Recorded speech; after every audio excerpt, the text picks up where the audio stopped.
Here it goes. Hi everybody, I'm Princess.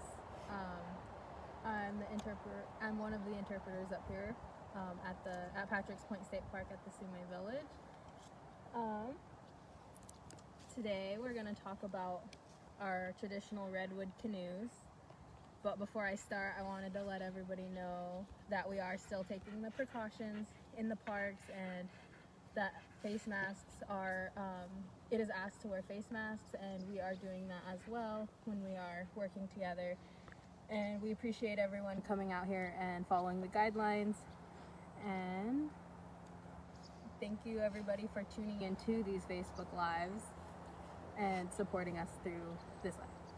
So today I'm going to talk about our traditional Redwood canoes. Are they actually that small? No, so this is a model canoe. This one was made by Yurok Glenmore, and this one is a smaller one. This one is really to show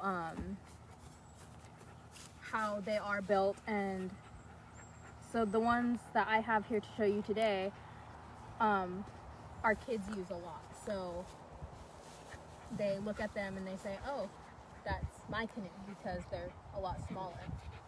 And so in our canoes, we have, you can see, we have, this is the heart, the lungs, and the kidneys. And then up here is the nose.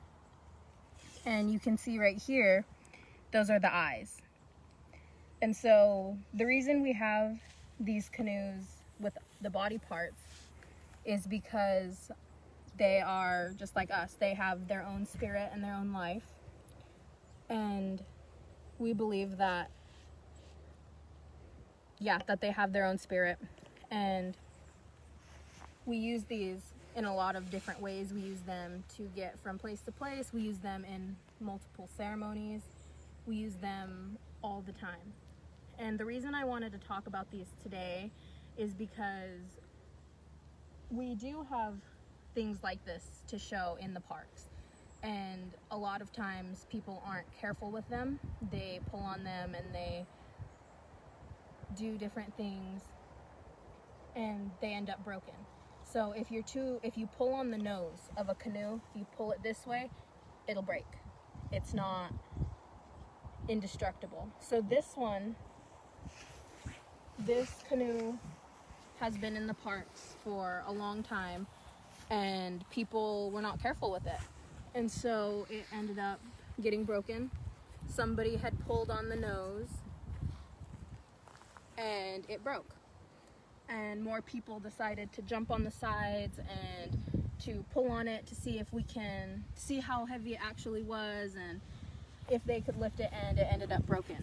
And so a big part of what I'm asking today is that when you do come to parks, to just be respectful of these things, because they're here for everybody to get to learn about it and for learning purposes. And so when they are broken, then we don't have those anymore. But I'm just going to get back to talking about the canoes. And so, like I said, this one was made by Glenmore. And canoes, like I said before, have their own life. They have their own spirit.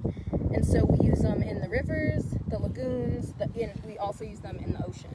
And a long time ago, we even had a big sail that went in the middle for when they took these canoes on the ocean.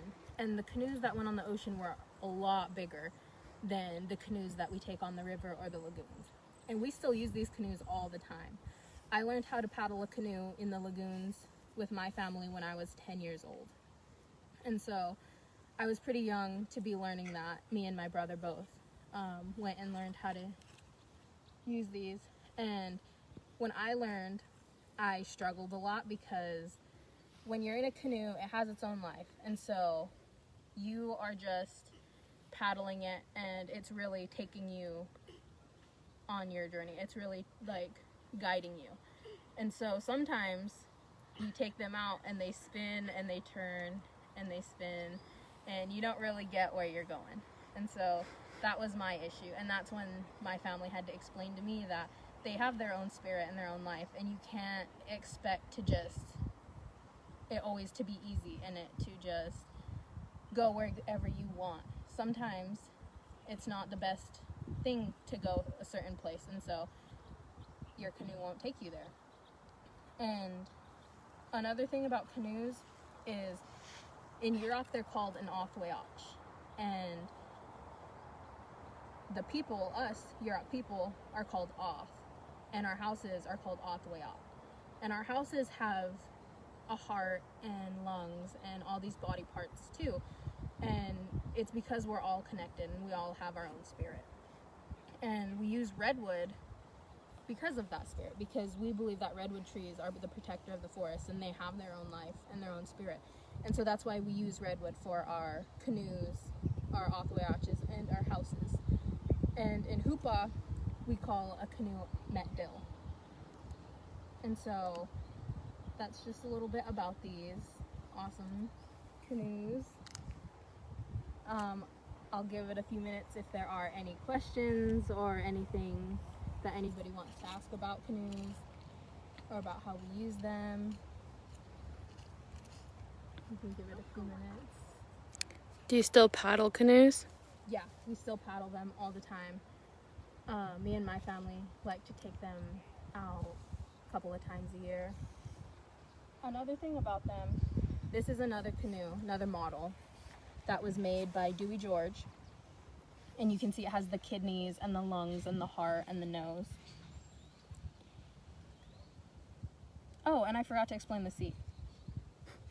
Sorry. But this is the seat, so that's where the person who is steering sits, and the person that steers the canoe actually sits in the back of the boat, because that's how we steer. And it's a skill that has to be learned to steer a boat and to be able to paddle. It is a very hard skill, and there aren't many boats or many othwayaches around.